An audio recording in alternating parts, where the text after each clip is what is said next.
We are here live on the scene at the Digital Stratosphere Conference in 2025 here in Denver, Colorado.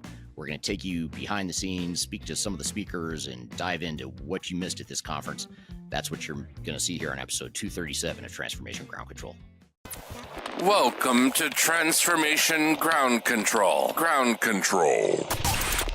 The podcast that covers everything related to digital transformation. This podcast features technology agnostic and international discussions related to digital strategy, software selection, implementation, change management, business process optimization, and everything else you need to know to make your digital transformation project successful. Whether you're embarking on an ERP implementation, supply chain transformation, or any other business or digital transformation, this podcast is for you. Now, here's your host, Eric Kimberling. 5, 4, 3, 2, 1. Ground control to Major Tom. Hello, welcome to Transformation Ground Control, episode number 237. This is a very special episode of Ground Control. This is a podcast that's tech agnostic, covers everything related to strategy, people, and process as it relates to digital transformations.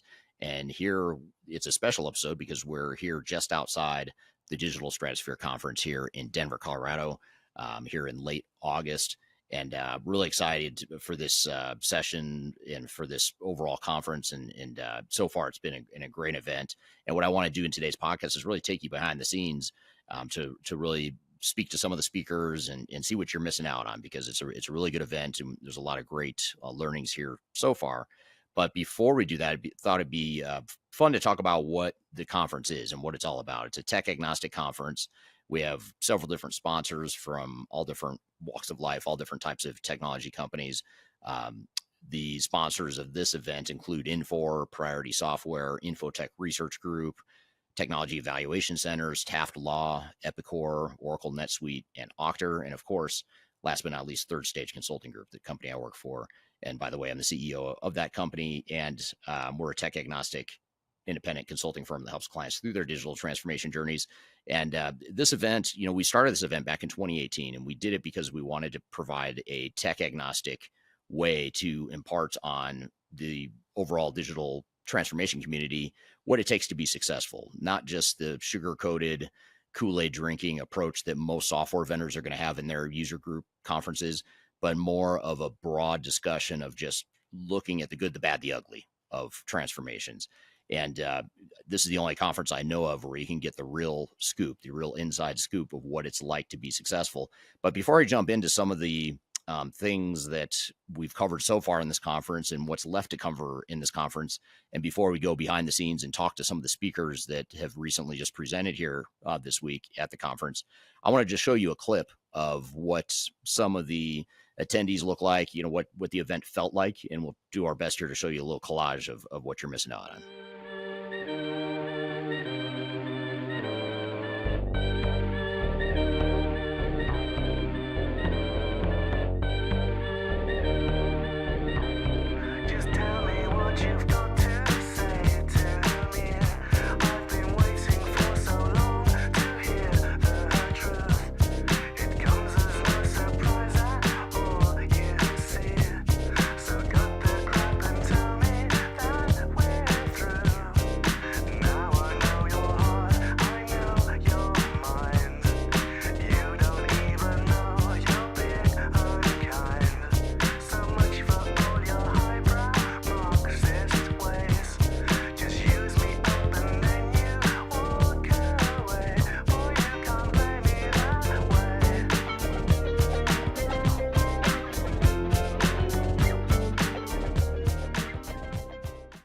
So that's a little bit of what you can expect to see and what you might have missed out on here at Digital Stratosphere if you're not here this week. Really fun time. We had, so far, we've had 100 people join here in person, live in person. We have another 50 people that join virtually from throughout the world. And what's really interesting is even though we offered this virtual pass thinking that people from outside the United States primarily are going to be the ones to join virtually, we actually had people join in person from all over the world. We had someone join from Poland. I'm actually going to talk to him later in the show today. His name is Stan. He's with a Microsoft partner. based in Warsaw in Poland, and we'll talk to him. But he joined us from Poland. We had a couple people join us from Israel, Colombia, Brazil, the UK, Switzerland, just people from all over the world. And it was really cool to see this group come together. And we started this conference in 2018. And when we first did it, we just had about 40 people, I think it was.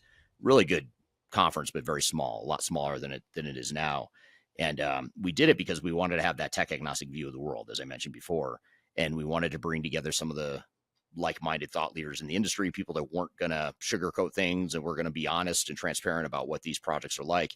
And even though we have software vendors sponsoring the event, there's something about having multiple software vendors at the same event that sort of neutralizes all the Kool-Aid drinking, if you will. So it's really interesting because even the software vendors who are there to presumably promote their product and to try and get awareness of people at the conference, it's really interesting to see how they are being realistic about what it takes to be successful. It's almost like the shackles of their normal marketing message that you would see at a vendor conference. Those shackles sort of come off a little bit, and you start to see the human side of these different vendors, especially when you get them all in the same conference in the same room. So it's really interesting.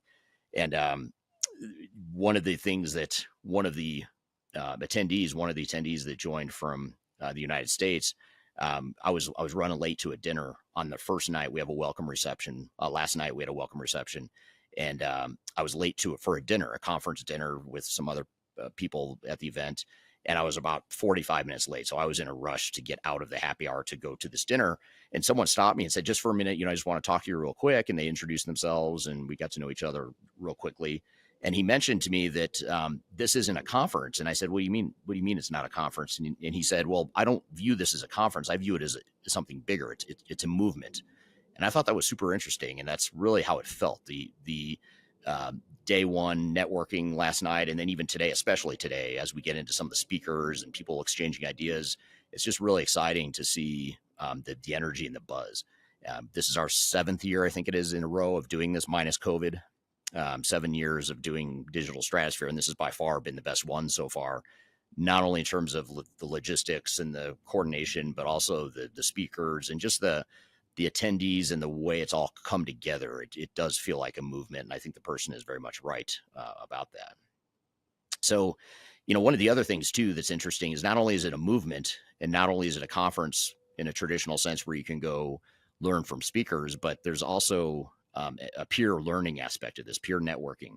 And it's super powerful to see a bunch of CIOs and IT directors and project managers and software vendors, other independent consultants, whether they were third stage or even just solopreneurs that have their own consulting firms. You get all those people in the same room, sort of commiserating over their battle wounds and comparing notes and exchanging experiences. And it has a way of making people feel better. It's really interesting to see how people just feel less crazy. They feel like, I'm not in this alone. The stuff we're going through, the challenges we're facing are not that unusual, unfortunately. Unfortunately, they're not unusual, but I guess that's good news because you have other people that have been through the same thing. And so that's been super powerful to see as well, is just that peer networking, the peer learning. I had a few different VIP sessions. So we have 2 passes here today. And so far I've had a couple of different VIP sessions where if you paid for the VIP pass, which is a smaller group of people, there's been some small group Q&A and lunches with myself and other people from the third stage team. And it's been really interesting to have these open dialogues, just to be candid about, hey, here are the things we're facing and struggling with. Here are the challenges we have. What have you all experienced? Not just us as consultants, but the other people in the room, the other attendees that maybe aren't quote unquote experts per se, but they're people that have been through something very similar that a lot of these organizations have been through. So that's been really interesting to watch as well. And some of the sessions that I'm most excited about and have been most excited about leading up to Stratosphere this week, I'm really excited to see Jan Baan. He's sort of the godfather, pioneer of the ERP software industry. He actually had a session, and I'm going to go talk to him here in a minute. He had a session talking about microservices and where the ERP enterprise tech space is headed. And it's super interesting because he sees the ERP and enterprise tech space going a completely different direction than the ERP tech space as we know it today that he helped create. So he's a big believer in that whole idea of creative destruction and sort of not getting too caught up in the pride of having founded this whole ERP category. he's moved on. He's looking to the future of what's next after ERP, and it's really interesting to hear him talk. And we're going to chat with him about his keynote session, which was very well received. We're also, another session I always enjoy is Marcus Harris. He's with Taft Law. He was on the stage today talking about AI and negotiations and how to negotiate AI contracts, and also some of the pitfalls, some of the intellectual property and other legal nuances of AI that a lot of people don't think about. So that's super interesting. With all the the buzz and hype around AI, it's also important to look at the dark side and make sure you're covering yourself as it relates to how you protect your data, how you ensure that you don't have data cybersecurity breaches as a result of AI, and how you make sure that you actually negotiate deals that aren't going to cost you a ton of money in the long term. We also had a couple people from the Infor team talking about AI and use cases of where AI is actually being used in ERP and Infor in particular. And it's really interesting because their session wasn't super focused on Infor. It was focused on ERP in general and how AI can integrate and work well with ERP. So that's a really good session too, even though it was, like I said, they're both from Infor. This is an example of how they're not just here to push the Infor Kool-Aid on people or any other vendor for that matter. They're here just to talk about what some of the general trends are. One of the other highlights that we're actually going to play for you here in this episode, here in a moment, we'll play you later in the show. We'll play you a excerpt from the conference where I actually facilitated a panel discussion with 5 different software vendors up on the stage. Really interesting to do. I love doing those sessions because it's so rare that you get a bunch of vendors together talking about sort of the commonalities of what's happening in the industry, where they see the industry going, but also how they view themselves differently amongst each other. So in a real friendly, constructive kind of way to help people at the conference understand that these technologies out there are a lot different. There's a lot of commonalities and trends that we should all be aware of, but there's no one size fits all. Every vendor has a different strategy, different strengths and weaknesses, and hearing them talk about the comparison and contrast between the different solutions is super interesting. And even if you're not interested in those 5 solutions in particular, those 5 vendors that are on the panel discussion, it's a good way for you to think about how you can be differentiating between different vendors that you might consider for your digital transformation. So be sure to stick around to the end of the episode because we'll play you that full panel discussion. So the whole idea here is we're going to show you behind the scenes. We're going to jump down inside here in a moment to the conference floor and sort of get in the thick of it. I'm out here in the quiet now to get the podcast started, but then we're going to jump inside where it's a little bit more chaotic. So we'll get there in a second. But a couple of the things, my keynote session, which I'll publish at some point here in the near future on YouTube, my keynote session was called Welcome to the Jungle. And that's also the name of my new book coming out in September of 2025. And the premise of this book is really looking at the risks of digital transformation and providing a roadmap to mitigate those risks. First of all, identify the risks and mitigate them.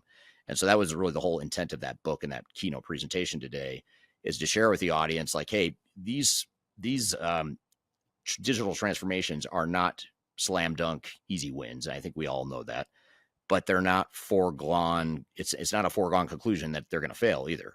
So many of these projects fail with failure rates of 70 to 80% or more that a lot of people think that, well, we're just sort of destined to fail. And if we can just come out unscathed or relatively unscathed, or, not have the transformation bring our operations to its knees, then we would consider that a success. And it doesn't need to be that way. We don't need to set the bar that low. The key is recognizing and understanding what those risks are so that we can be realistic about it and how we're going to mitigate those. So that's an interesting part of this as well. So Welcome to the Jungle is my keynote session. Really enjoyed doing that. Got a lot of good feedback from that. And some of the big takeaways that I have from this conference so far that I just want to share here with the audience is, first of all, listening to some of these speakers, I try to pick up on some of the themes. What are the themes or the recurring patterns that you hear when you have all these different diverse speakers that are coming at it from a technology angle or a program management angle, a supply chain angle, change management angle, process improvement angle, strategy. There's all these different lenses that you can look through digital or look at digital transformations through. And some of the common patterns that we see are, first of all, the importance of strategy and planning, and just having a clear, concise understanding of what it is we want to accomplish with this project and how this project ties into our overall overarching corporate organizational goals and objectives. that's one of the big things that we just keep hearing time and time again is making sure that you recognize that one size does not fit all. No one software solution or even type of software or type of technology like AI, for example, it's not going to be a silver bullet that's just going to solve all of your problems. You still have to do the heavy lifting behind organizational alignment with your overall strategy, with your people, your process, obviously all the technologies you have in place, all that good stuff. The other thing that has been a common pattern here is that the technology, it's not that the technology doesn't matter, but it matters a lot less than everything else. You know, when you look at organizational change and overall strategy, defining your future state business processes, the project management and governance behind managing your system integrators, all those things are so critical to ensuring that you're successful. And it's not about the technology. You can plug in or out any sort of technology, and depending on how you run that project, you're going to either succeed or fail, not based on the technology, but probably based on all the other stuff that you manage. And the tricky part of this, though, and the problem in our industry is that the software vendors and the buyers of software solutions tend to think that if I buy the software, I focus on deploying the software, and if I do that really well, then I'm going to be successful. And the problem is that's not true. You could do that really well and still have a massive failure on your hands, not because you didn't implement the technology well, but because you didn't address all the other non-technical stuff. So the project, the program governance, the change management, the process improvement, having the alignment at the top all the way down to middle level management of what this project means and how you're going to make decisions and how the decisions you make are going to support your overall strategy. Those things get out of sync and out of whack. It doesn't matter how well you deploy technology. You're not going to be able to use it in a way that benefits your organization. And it's more likely that it's going to cause disruptions to your operations at least in the short term, if not the long term. There's some companies that take months or years to recover from some of these failures. And again, it doesn't need to be that way. There's no secret luck-driven recipe here. It's pretty straightforward when you dig into it. And that's some of the common themes we're hearing here with the different speakers here at the conference. Change management has been another common theme. We have Emma Roloff who spoke talking about a people first approach to digital transformation. We've heard time and time again, change management and the people side of change come up even in the more technical presentations or the presentations that weren't exclusively focused on the people side of change. So that's been interesting. And then finally, the realistic expectations, ensuring that the team, the overall plan, the budget, the resources, all that stuff, you want to make sure it's realistic and that you have a realistic view of what the project's going to entail. Because if you don't have realistic expectations, you're not gonna know what to expect in terms of risk. You're going to think things are going to be easier than they actually are, and you're going to be blind to the risks that are inherent in these projects. And also, it's going to force you into bad decisions if you have unrealistic expectations. When a software vendor comes to you and says they can implement their solution in, say, 18 months, if that 18-month timeline is realistic for a technical deployment, but not realistic for you to navigate all the change that goes along with that in your organization, then you're set up to fail right there, because now you're expecting an 18-month horizon. Your entire internal team and leadership is expecting 18 months, but it was never going to be 18 months. It was always going to be 24, 30, 36 months, whatever it is. And so what happens then is once you realize halfway through the project that, wow, we are not ever going to get this done in 18 months, then you start either pushing things out and people start getting really frustrated, and it decreases morale on the project and internally within the organization, and or you end up cutting things and making really bad decisions, like cutting a few iterations of training or testing, or cutting out change management, or the things that look like on paper you might save time and money, but actually that ends up making it even worse by trying to force fit a project into a box that was never realistic in terms of time, budget, resources, etc. So the realistic expectations is another common theme we're hearing right now. That's something I cover a lot in my book, Welcome to the Jungle. I covered it in the keynote here today as well. It's worth noting too, as well, the theme here this week at Digital Stratosphere is AI Mission Possible. So there is a lot of talk about AI, as you can imagine, but again, it's one of those things where it's not really about AI, even though that's the theme of the conference. It's about everything but AI. It's all the non-technical stuff. AI is interesting. There's a lot that we can learn about it. There's a lot of ways we can potentially embed it in our organizations, but at the end of the day, it's really not about AI. It's about all the other stuff, the non-technical, the people, the operational, the organizational, and strategy sides of things. So, got a lot to cover here today. So, we're going to jump behind the scenes. We're going to talk to a few different speakers that have given their keynotes, and I'm going to ask them to just give a summary, a quick 8 to 10 minute summary of what they presented in their keynotes over the course of an hour or so, and really try to summarize it down for you and give you a flavor for what has been covered here in the conference so far. And as I mentioned, later in the show, we'll have the entire panel discussion, the vendor panel discussion that we'll get through as well. So we're going to get to all that here in just a moment. But first, we're going to take a quick break, and we'll bring on our first guest, who's actually going to be our guest from Infor Software, talking about some of the AI keynote content that they talked about.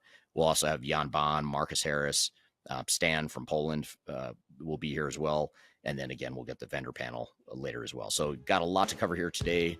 We're live on the scene at Digital Stratosphere, just inside, close to where I'm at right here. We'll be right back with more Transformation Ground Control. I don't mind letting you down easy, but just give it time. If it don't hurt now, but just wait a while. I want to share a little bit of information about Third Stage Consulting and who we are. Third Stage Consulting Group is an independent, technology agnostic provider of consulting services to help clients through their digital transformations.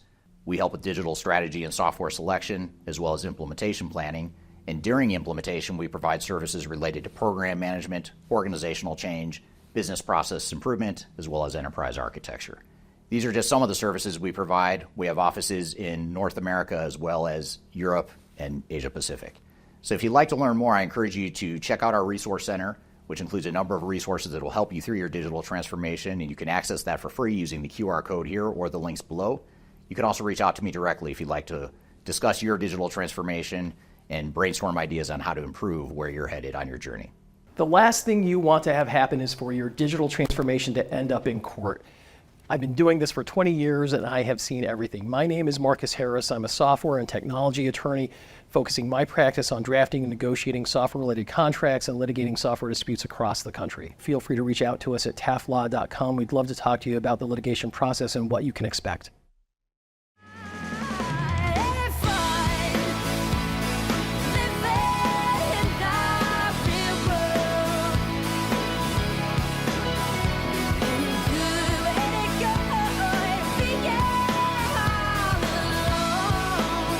Welcome back to Transformation Ground Control, episode number 237, the special on the scene edition here at Digital Stratosphere 2025 in Denver, Colorado.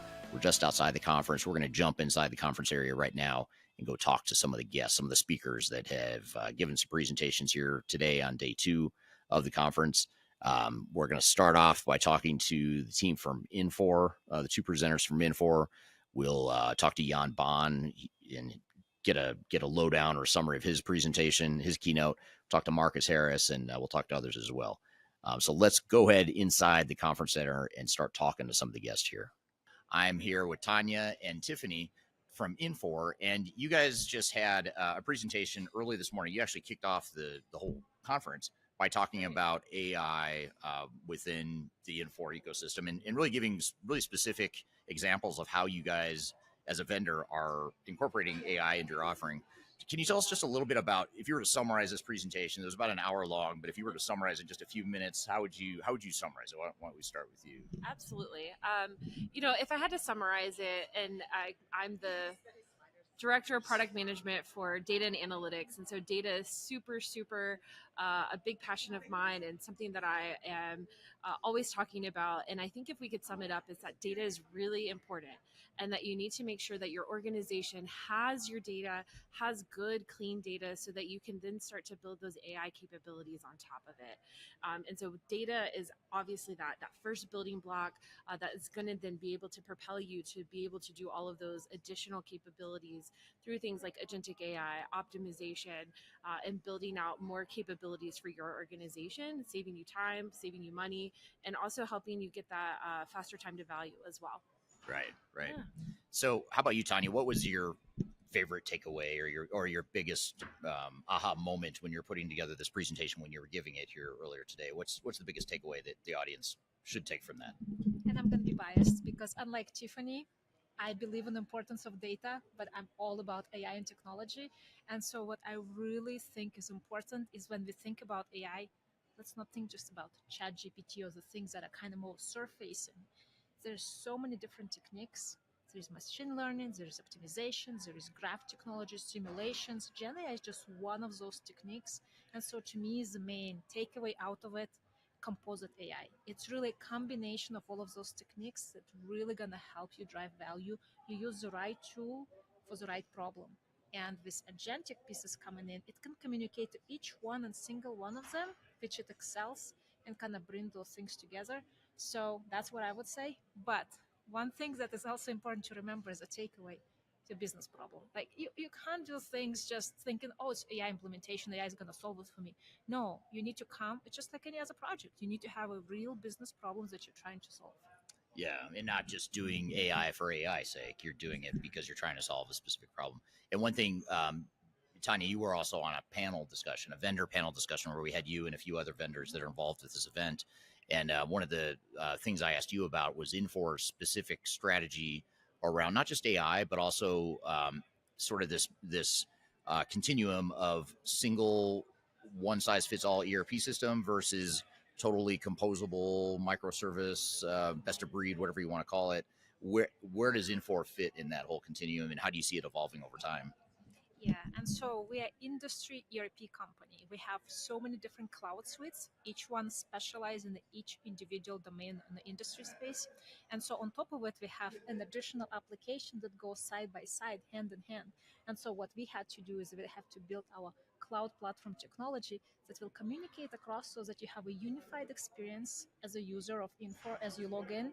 You don't want to go into different screens of the applications. You log in into one central place and you see all of those pieces coming together. You see those pieces based on your role in your workspaces that leverage on your cloud suites and your ERPs, that leverage on your analytics, that put in front of the data, that have your process mining, all of those insights that are right there. And so we strongly believe in thinking of a role-based and how it's kind of solving their problems day to day, enabled by our cloud platform. That's how we think about it. Yeah, that's interesting.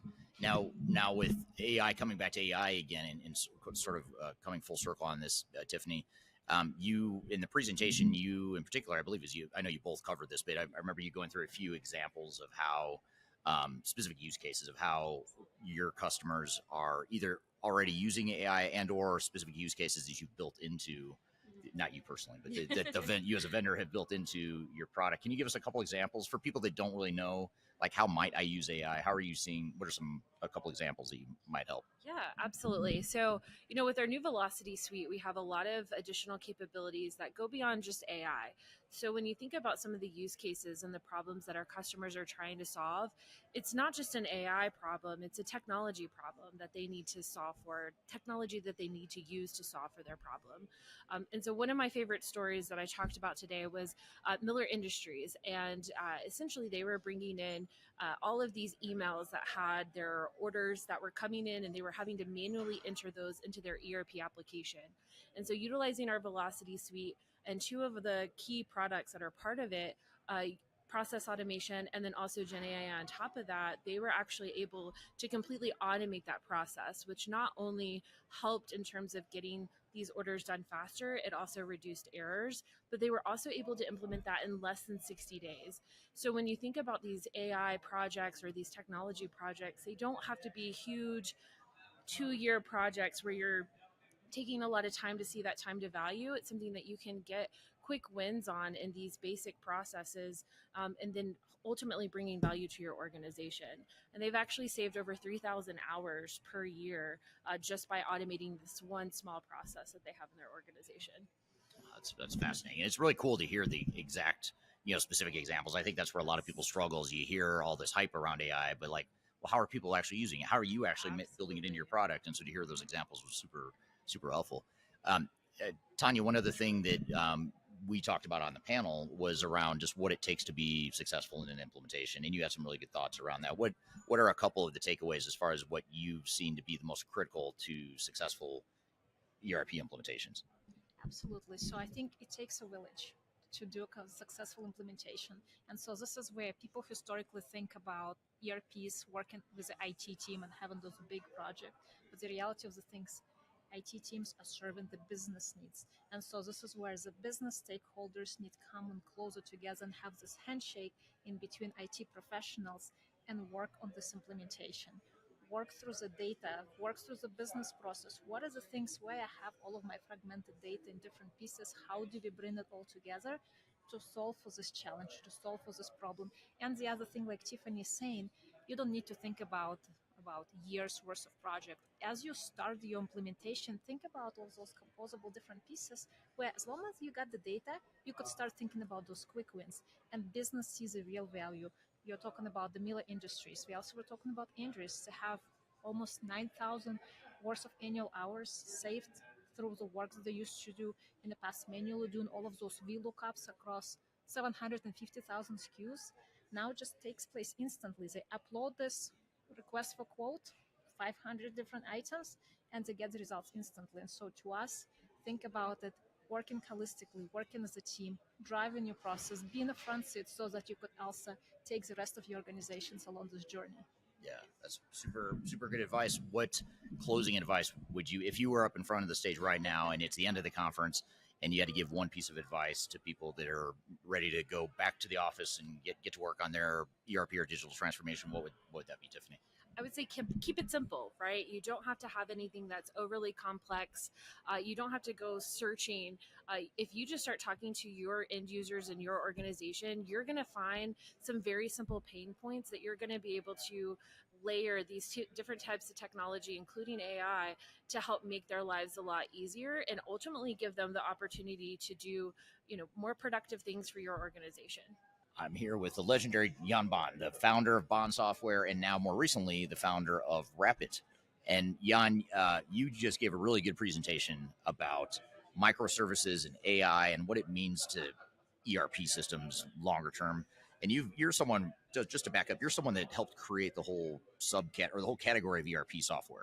You founded Baan Software back in the 70s. It was a prominent player for a long time. The source code is still used by Infor, who acquired Baan. So you have had a huge influence and a huge fingerprint on the ERP software space, yet you have a very different opinion of where the ERP software space is headed now than you might have had 10, 20, 30 years ago. So tell us about microservices, AI, and how you see the world of ERP evolving based on what you presented here today. Important is first to begin, ERP was built in first wave of, say, Unix and transactional systems in a century ago. Then you see technology waves are changing, and the problem is most people are not changing with the technology waves. And it's hard, disruptive, it's a little complicated. And we did it between. Then we moved to business processes, bring everything together. It was the infancy of the internet. And you saw a lot of things. But then later you see still the real professional elements of collaboration of the internet, big data and everything. And then the microservice concept came. And even these big companies like Google, etc., they provided all these tools. And this is, for the third time, we could adapt it, where still the logic is more or less the same. And you go more downstream, and then you say, okay, why we should not rebuild an ERP system, what you even can discuss, but let it stay there. You see now for the first time you have this data, and the data moved in 3 databases. From an SQL database in ERP to BigQuery with a big data lake to semantic database, and gives you now the element of all the data. And now that brings you element in microservices. They are small components, could be developed by owners who understand it, and it can be synchronized. And it's going very fast, cheap. Errors can be detected and all the stuff. The technology is very far, 10 times faster than in the traditional ones. And now you see the benefit in AI, because especially agentic AI is totally adopted in this technology. And it makes it's not rocket science. Yeah. You do it more the same what you did before. Right. Yeah. And what about software vendors who might say, okay, that's great, microservices, AI, that's all great stuff, but in order to really take advantage of AI, you need a brand new ERP system. You need to move to the cloud. You need to upgrade to the latest and greatest ERP technology. How does ERP fit into this whole thing? Nonsense to have a new ERP system. Like you can have a new car. Maybe you have 2 engines in the car, and in software technology enough, you decouple it. And over time, you have the same function from the engine is maybe good enough in a new car, where you have a new dashboard, like a Tesla, etc. Maybe the dashboard and autopilot can change every day. The chassis is still the same. And even see the electronics are maybe also still the same. You should understand that the most mistakes what people are making, they have the idea new technology wave means new everything. No, you're always in 3 technology waves. And that is what we see now in the old wave of transactional system. It's still good enough if you can decouple it. Then we move more in business processes, optimizing it, and now we go in this real modern stuff therein. And that's only something where it makes 10 times more. The autopilot is doing so much more for this car. And that brings so much more benefit. Yeah, yeah, that's great stuff. So what do you think happens to the big ERP software vendors? How do you think that will they still be relevant in the world of AI and microservices going forward? Do you think it's going to get more fragmented with more startups? Like your company is not a startup, but it's very well established, but it's not as big as a Oracle or an SAP. So a company like Rappit, do you think the future is with companies like that can provide more smaller solutions, or how do you see it? We even talk a little over what you see the BlackBerry, and they never expected to lose. But they have some elements they had it hard coded board to do this type of stuff. Now, I should not invest in SAP when I was even an investor. I'm really afraid to see from even two elements, they can go easy down. You've seen it even with BlackBerry.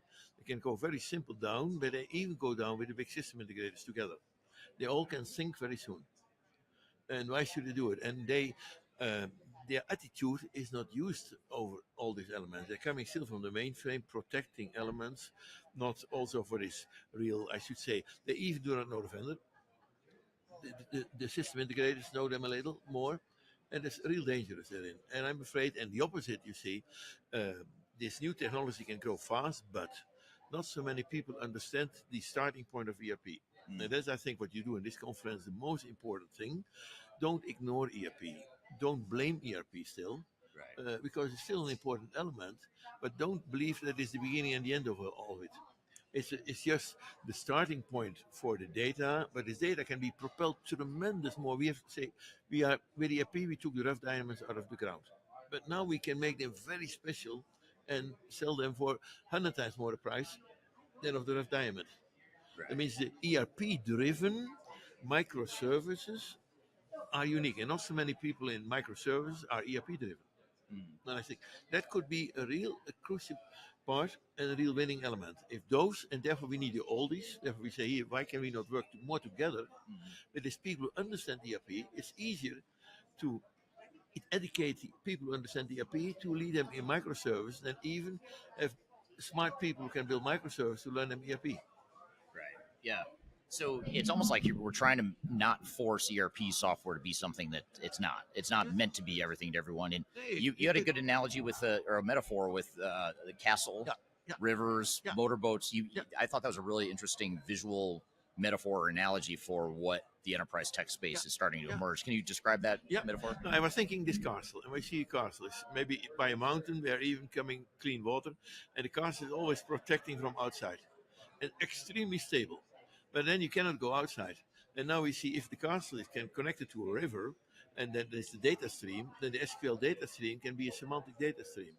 And then I was thinking a little, okay, there's a difference between even what we see, microservice and AI-driven elements, even decouple that. And I was thinking, take the houses, small houses instead of a castle, as components who can be united together, easy, as the microservice, and take then the AI stuff as boats to do that together. Now, the good stuff is these people making good money, and over time, they may be living in the castle. They make a museum of the castle. Why should we not make, over time, a museum? This is how we did the old way ERP. Right. Because the castle has still value for entertainment, maybe over time, but it's not no longer the be-all and end-all. But today is still an important beginning element. You cannot ignore it. And therefore, I'm so happy with my experience in ERP that gives Rappit, in my opinion, a new dimension. Right. No, it's great. I think it's really cool what you guys are doing, what you personally are doing in the space, but also your company and in the way you're providing an alternative to companies. They don't have to go with the big monolithic single ERP providers like we did 20 or 30 years ago. The big change is over. You can sunset it. Why should you not take ECC, take it together, sunset it every day a little? Instead of these big bangs, where you lose a lot of money, it's good enough. And all this customization is even then good. You have not overnight to change all the customization. Do it step by step. And even in a lot of elements, with reverse engineering, you take the same functionality, old, but good enough, in new technology. And then you oversee new technology elements that you, again, can update. because now the old technology is then only adopted in the new way, but it could be much improved over time, and it's also every day a little Right. ongoing improvement. Yeah. Yeah. That's great. So I have an idea. You came all the way from Netherlands to be here, and I really appreciate that. I know the audience here loved having you here and love learning from you. I always learn so much from you every time. But I'm wondering if maybe I should go to Netherlands next time and we do a Stratosphere in the Netherlands. Would be perfect. I think Yeah, I want to know what the audience thinks, though. I want to know what they For think. me, Yeah. okay. And I have a place for it. Yes, we can he- do it on the castle. Yes. We can take the Vandenberg for that. He actually owns a Vandenberg castle called Vandenberg Castle. So Yeah. I've been privileged enough to go to it. It's a perfect venue for an event like Stratosphere. We've got some brains here. We've got a venue. Yeah, yeah. All we need is a few more Yeah, people. yep. And All then right. we even can bring it more European also, and combine that all. Yeah, get some of the thought leaders in Europe to be part of it. Cool. I met her in a club down in Old Soho where you drink champagne and it tastes like Coca-Cola. I'm excited to announce the release of our 2025 Digital Transformation Report. It's available now on the Third Stage Consulting website, www.thirdstage-consulting.com. This report gives you an unbiased, technology-agnostic insight to help you optimize your organization's projects for success. Get your copy today using the QR code in front of me or on our website. Are you looking for ways to promote your product or service to enterprise technology decision makers and influencers throughout the world, like the ones who listen to this podcast? Major Tom Productions creates media, events, and influencer marketing for B2B technology providers. Our productions are exciting, educational, disruptive, and effective. Most importantly, they create results. Our content is unlike any other in this industry, engaging, influential, and trusted by technology buyers and influencers throughout the world. Each month, our productions reach hundreds of thousands of targeted buyers and decision makers who trust and engage with our honest and tech-agnostic content.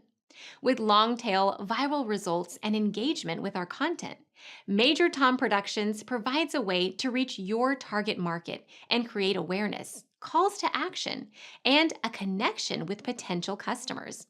So, collaborate with us today. Learn how we can feature your product or service on podcasts such as Transformation Ground Control, Journey to S/4HANA, and Journey to Dynamics 365. We can also feature your brand on our YouTube channel called Digital Transformation with Eric Kimberling, which boasts over 100,000 subscribers and over 2 million video views per year. You can also participate in our in-person events, including our Digital Stratosphere Conference. Contact us today to learn more. We can tailor a marketing campaign that works for you. We look forward to helping more people learn more about and become engaged with your brand.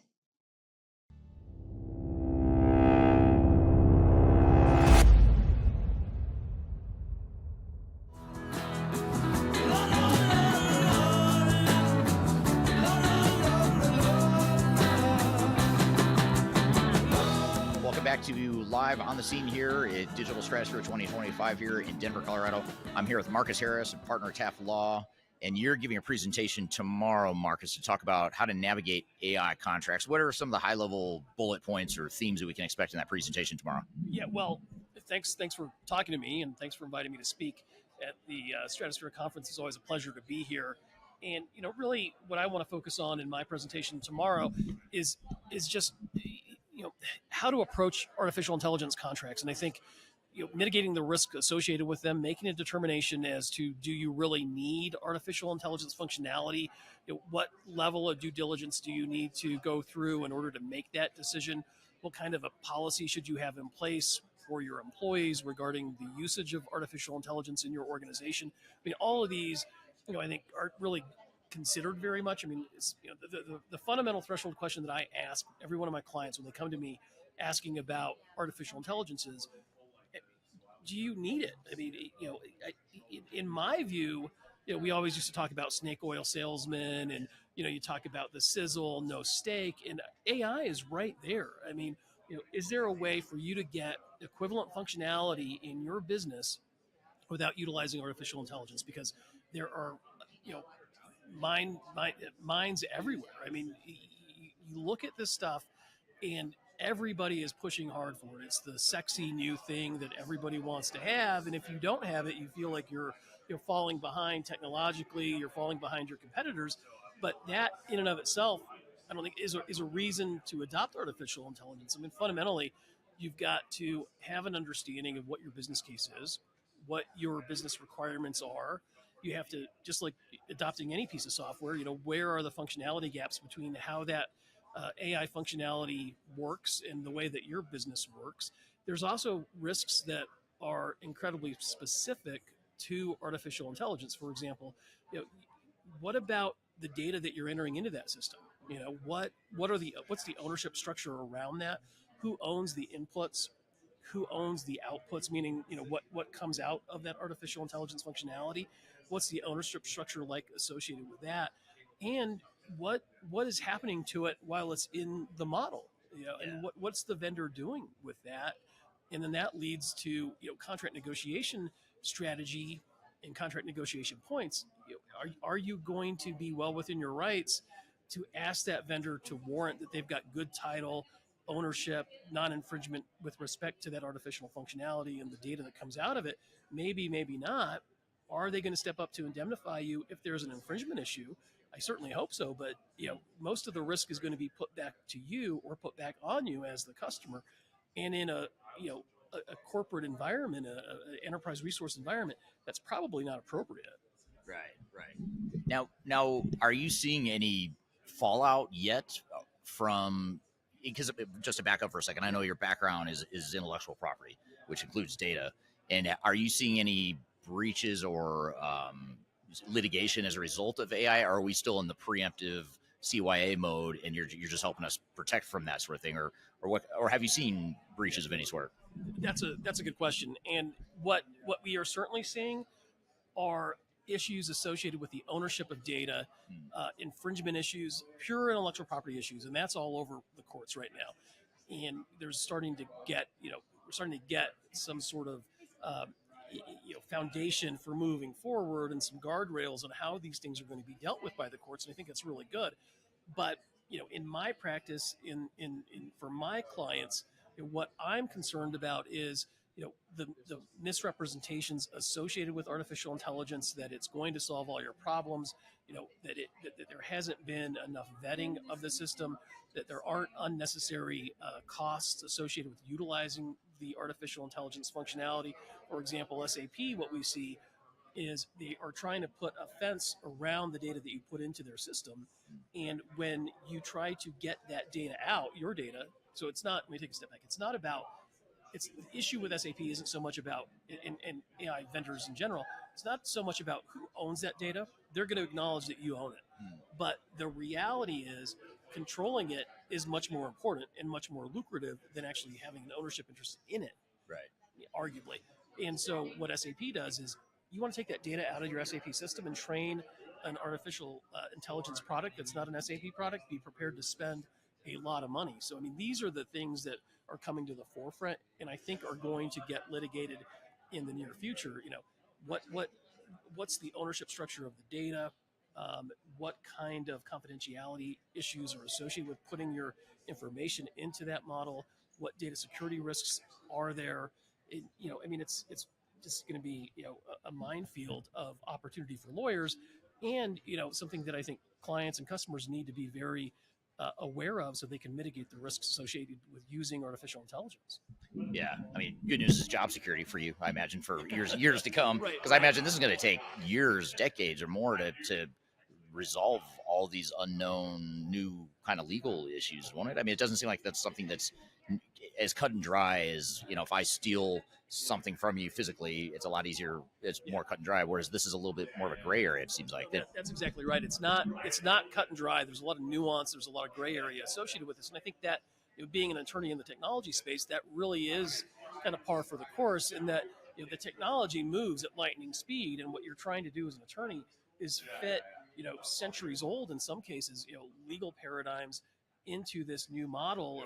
How do I deal with, restricting providing relief from mitigating risks associated with artificial intelligence, utilizing in what can be many times outdated laws, outdated statutes, and trying to get creative in the way that you apply the law to this modern set of facts. And so, yeah, I mean, there's a lot of unknown right now, but it's very interesting academically, and our clients come to us, every week with questions and issues that are arising, from artificial intelligence, and they're usually novel issues that we have to go research, and there's not a clear path for it. Yeah, that's really interesting, and it'll be interesting to see where things settle for sure. Absolutely. Yeah. And I'm looking forward to your presentation. I appreciate you being there. Taft Law is actually a sponsor of this event, so thank you for being a sponsor and helping us put together this great community of people that are here to learn more about digital transformations, and appreciate having the legal advice too, because it's always good to have an attorney in your back pocket when you need it. And certainly reach out to Marcus on LinkedIn. What's the Taft website, or what's the best way to find you other than LinkedIn? Taft Law, LinkedIn, Twitter. Just you put my name in there, and software ERP, I'm going to come up. So Marcus Harris. Although isn't there a basketball player named Marcus Harris or something, or a professional athlete? That's stealing my thunder a little bit. Yeah, it's ruining your SEO rankings or whatever. You can't really confuse him with me. He's much younger and much more fit. So. Okay, so I'm here with Stan. Now, Stan, first of all, how do you really pronounce your name? Because I mispronounce it every time. It's Stanislaw. Stanislaw. Yes, Stanislaw. Okay. Yes. And tell us about your company. So ANEGIS is a integrator of Microsoft technologies. So we come from deployment of Dynamics 365 F&O through CRM and any technologies that is in the Dynamics suite, up to Power Platform and AI. Okay, great. So from your experience, then, I'm curious to get some of your thoughts here on leadership. So a lot of what these projects entail is leadership, cultural change, and it's more than just technology. Correct. So what is it? How can leaders inspire and lead cultural change in these sorts of projects? No, I think it's very important to get to know your organization, meaning that what is the fear behind not going after the change, right? At some point when I was moving further with my career, one of my mentors said, remember that you as a leader, your job is to take everybody with you. Mm. And this stayed with me, and I think this is the essence. Whatever you do, I mean, each and every project is a change. Sometimes small, sometimes big, sometimes enormous. Right. But eventually it should change, and people are afraid of change. Right. And you have to get to the bottom of what's behind this fear, and attack that. Right. So what can the leaders do, whether it's a CIO or any other executive within an organization? What can they be doing to drive that lasting change, that cultural change, to get people on board and aligned? What are some of the best practices you've seen work there? I think one of the things that one can address is this change management practices. Mm. So inform, talk, listen, make Q&A sessions. This is where people ventilate. This is where they say what's happening in their heads and address that. Right. So this is one. Another thing is that when you want to have things that are long lasting, is that the change should be adhered to the company's culture, DNA, or the values. Right. Because otherwise, if you go sideways, it won't lay down or adhere, right? So it will just go sideways, as I said, and eventually it will go back to the origin. So. Right. What do you think the hardest part of these sorts of projects are? Is it change management, or is there anything else that you think are the biggest challenges that leaders face? I did like 5 digital transformations. So from 2007, I think, different sorts of projects in telecoms, in retail, in global small organizations, and each and every time is how much you can influence people, or how much people can acquire change or acquire new technology. It's about technology adoption. It's about understanding the fears, as I said. So basically that's it. Right.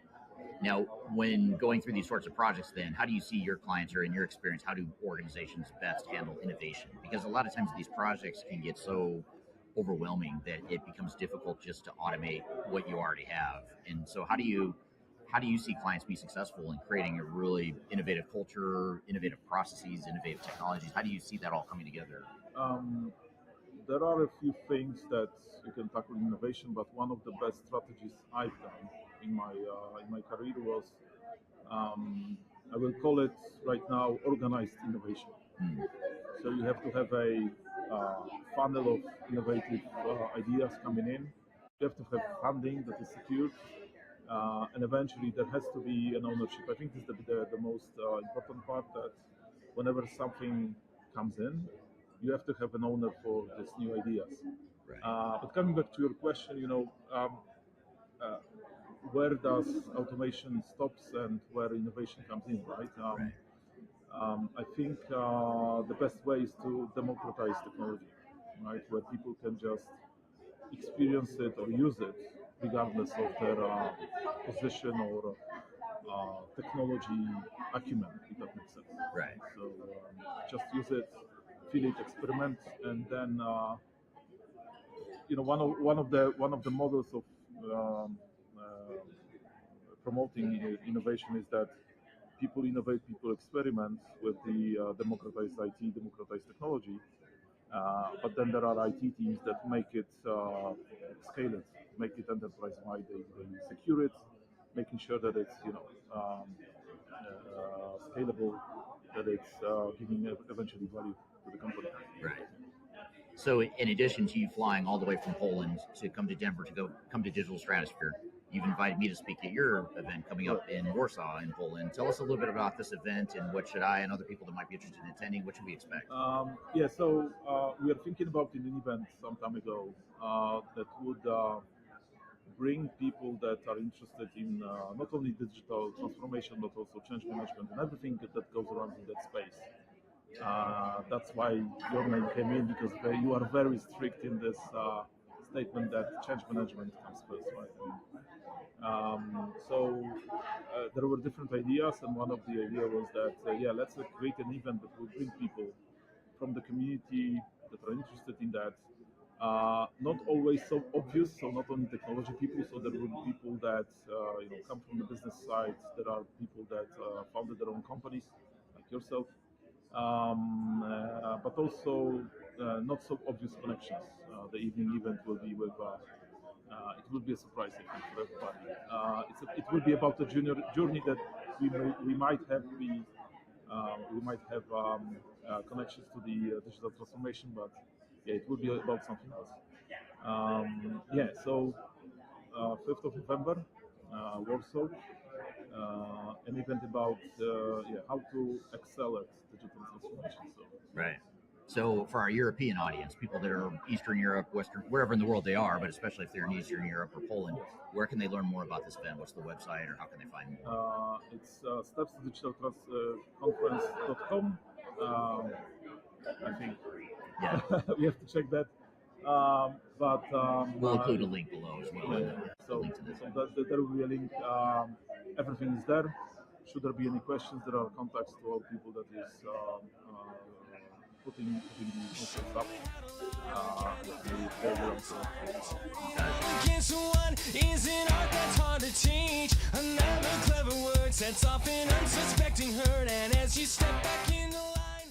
People oftentimes ask me how I built such a strong social media following on YouTube and LinkedIn and Facebook and other outlets. And the fact of the matter is it took me a long time to build a following through a lot of trial and error, making a lot of mistakes. Had I known that there were companies out there that could help me build my brand, I would have done that a long time ago. I didn't know that, but the good news is that there is today a consulting firm that will help you through building your own personal brand through some of their training programs. The company is called Roloff Consulting, and if you're familiar with Emma Roloff, she's someone that I've had on this podcast before, and she's well known in the digital transformation space as well as the sales space, and she's big on TikTok, YouTube, and LinkedIn.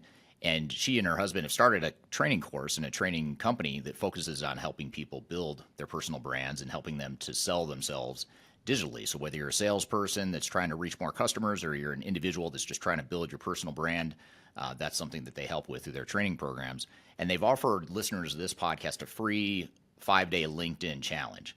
And I encourage you to check it out. I've included a link below for this podcast. If you go to the podcast notes, you'll find a link that gets you free access to this 5-day challenge where you'll get step-by-step guidance. You'll get real results. So you'll get some tangible results from the program. And you also get a special offer at the end of it. So it's exclusive to listeners of this podcast. Be sure to check out the link below if you want to work on building your personal brand, or if you're in sales and you're trying to reach more people.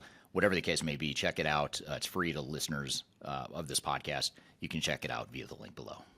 Are you looking for ways to promote your product or service to enterprise technology decision makers and influencers throughout the world, like the ones who listen to this podcast? Major Tom Productions creates media, events, and influencer marketing for B2B technology providers.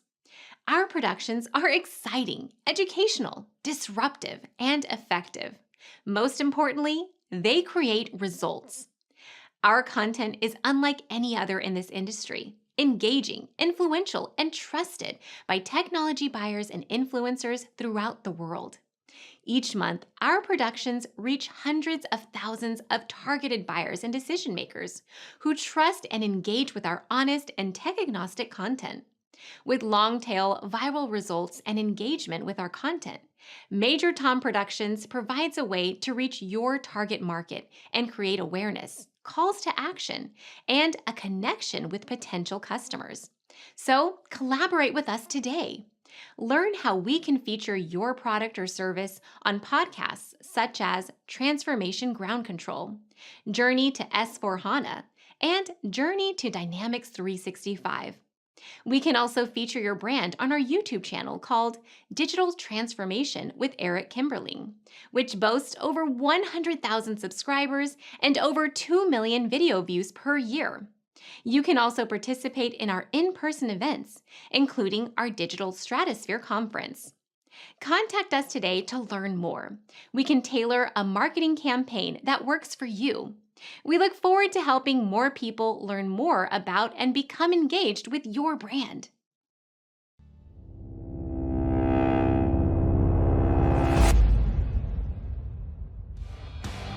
With 1,000 lies and a good disguise, hit 'em right between the eyes, hit 'em right between the eyes. We knew I'd go away. Hello, welcome back to Transformation Ground Control, episode number 237. This is the special on the scene edition here at Digital Stratosphere 2025 in Denver, Colorado. We're just outside the conference area here. We just got done talking to some of the keynote speakers that have spoken here today so far on day 2 at the conference. We're actually going to play you another clip here from another highlight of the day, which was a vendor panel discussion where we have several software vendors on stage, and I facilitate a conversation talking about some of the trends in the industry, keys to success, how they view themselves differently in the market, kind of what their strategies are. And it's a really interesting discussion because, again, even if these 5 vendors aren't solutions that you're necessarily interested in, it's a good way to understand how different software vendors and providers can differ from one another and some of the nuances and things you might consider as you evaluate these different options. So let's jump back into the conference. We'll play you this clip from the vendor panel discussion. We're going to talk about just some trends we're seeing and you are all seeing in the AI space. You've heard a lot of presentations where I don't know there's been a single one that has not mentioned AI many times. I tried not to mention AI intentionally, but yeah, I couldn't help myself, and I just lost count of how many times I mentioned it. I know a lot of you did too as well. So let's first do some quick introductions. We have a panel here. Some you may have met or remember from the previous sessions.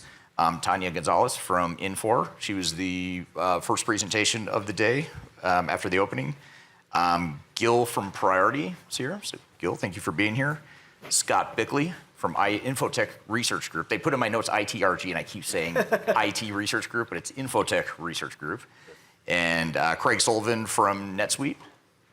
And then right next to me is Dan Hodek from Epicor. So Epicor, Infor, Priority, Infotech, and NetSuite. So lot. This is a really unique thing to see all these vendors here in the same room, same stage, So far, no one's killing each other. They seem like they're getting along okay, but let's see if we can change that. We're probably all having the same problems. I'm putting my money on Tanya. I think Tanya's going to win the arm wrestling match or whatever. Yeah. All right, so just to start, and I'll open it up. I'll call on one of you for each of these, and then let the rest of you chime in as I go through these questions here that I just lost on my. Here we go. Interesting choice of chairs, by the way. It's like an endurance competition. Yes, it's like the. No, we at Priority were up for any challenge. It's the others I'm feel sorry about. It's like an episode of Survivor, like a reality show. See who falls first.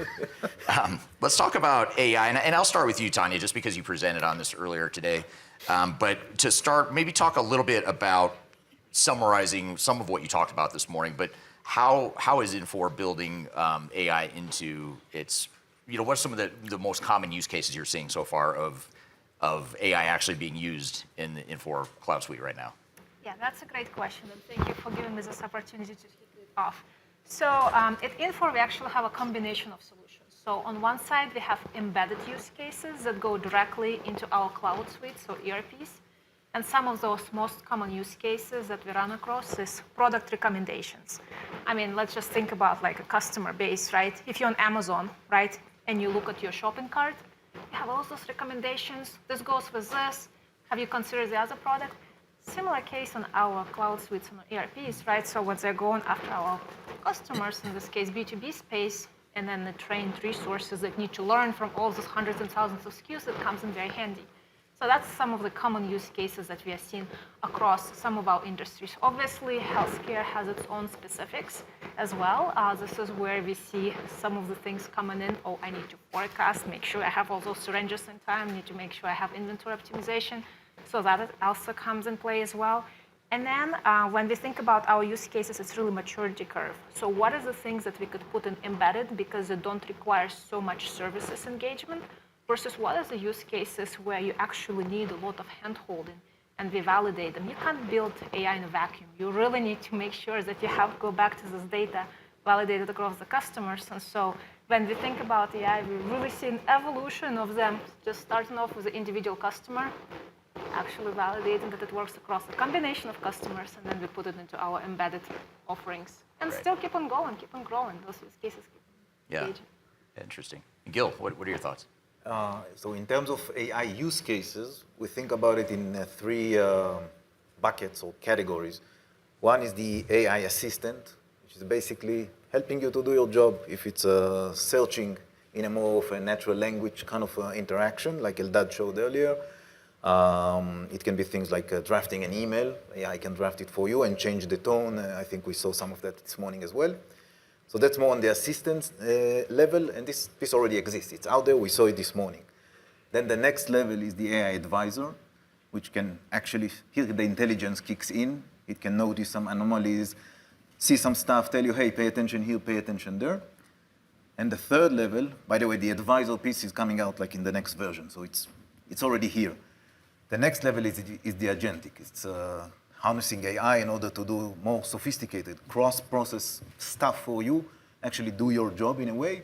And this is not yet here, but this is where we see the market is heading. Interesting. How about you, Dan, with Epicor? How are you seeing AI being baked into the Epicor product line right now? So we are embedding it across our product line. Our users tend to be pragmatic, so they're not asking like, give me AI, right? They're trying to solve a challenge. And so we're looking at it to go, okay, well, what are those quick win challenges that we can solve for them, right? We're not going to go shoot for the moon. So things like forecasting, inventory control, predictive analytics, those are the kind of use cases that our customers are asking for quickly. So we're implementing those types of things. Ironically, we have a knowledge agent, which it's like, hey, yeah, we need to put this out there for our customers.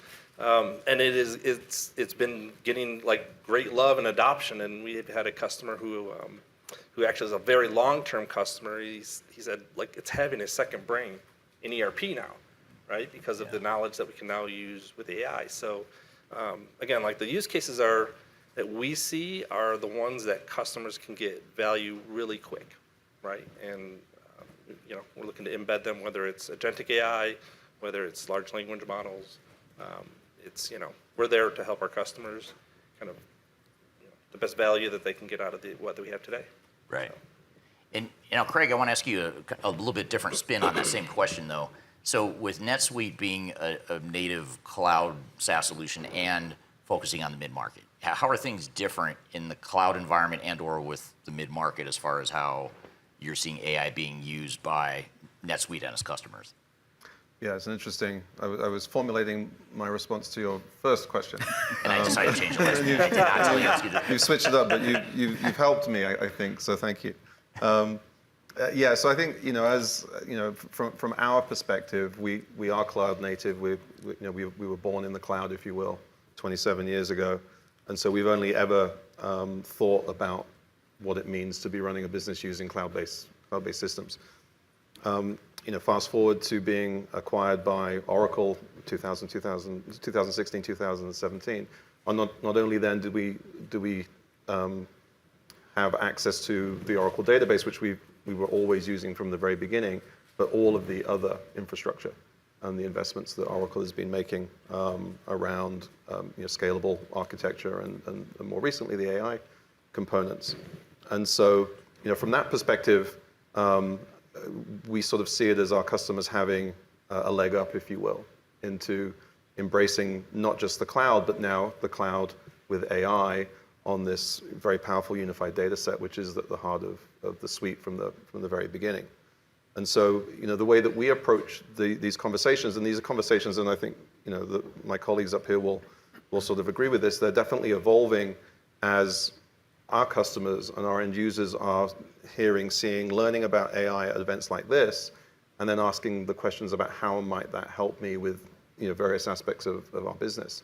Our approach to that is to just make the system work better because now it has the AI as part of the fabric of it built in to how we're solving those problems and how we're helping customers solve those problems, from things like recommendations and supply chain optimization through to authoring and making proposals as to how best to solve those solutions. So we're looking at it, and I think that's sort of the difference here is perhaps that we're looking at intrinsically from the ground up, from the infrastructure up, as a virtue of the journey that we've been on. Right. Now, Scott, Infotech, much like Third Stage, is vendor neutral. I know you guys have customers that are using all these vendors and even some vendors that aren't in the room here today. From your perspective, not coming at it from a technology perspective, but just more from your end customers, how much of the AI demand is being driven by vendors versus what you think customers actually want? Yeah, I'd say it's 90% plus being driven by vendors. So, I mean, if you look at the ecosystem, I look at it like a pyramid. At the top is like NVIDIA, Broadcom, some of your big chip suppliers. You look at NVIDIA's revenue, and maybe 5 to 7 customers comprise about 50% of their revenue, which has been astronomically, growing. Well, I should say it's growing exponentially.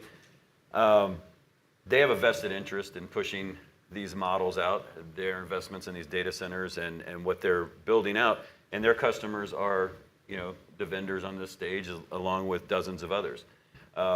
The sheer scale of this investment has pulled everyone along with it. So, you don't have a choice if you're an application provider, but to be investing in AI and to find a way to build that into your product set. And if you're going to make those investments, you're now having to pay for access to those foundation models. You're now having to pay for data scientists, AI engineers, all of the infrastructure and people that go into building the products. So naturally, that's going to be a pull to the end user.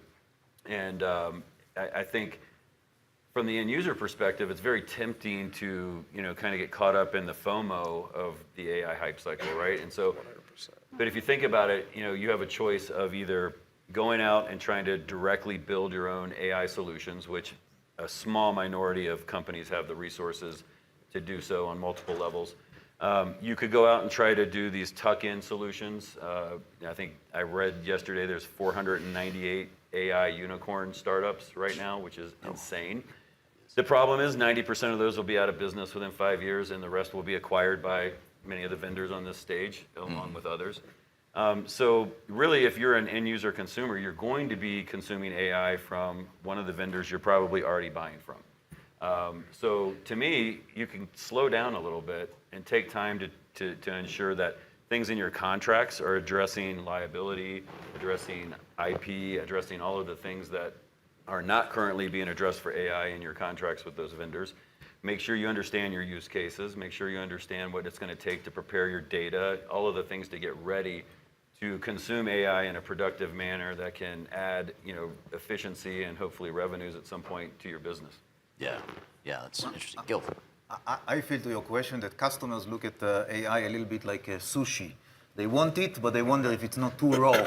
Right. And they want to know what's in it. Like, what exactly is that I'm getting? Right. So it's, I think it's our burden as vendors to show them coming back to your first question, to show them use cases that make sense. They happen to be powered by AI, but they don't really care, right? They see a feature that they like.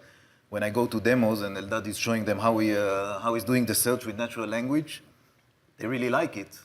Now the technology is the enabler, but they like what they see as a feature. So once we have the use cases that make sense, customers connect with them. What about, Dan, on the implementation side of things, how is AI affecting implementations in general, the way that either the end customer or even your own people implement technology? And if so, what are some of those changes you're seeing? Yes, I think the from that standpoint, right? One, if it's done right, implementation.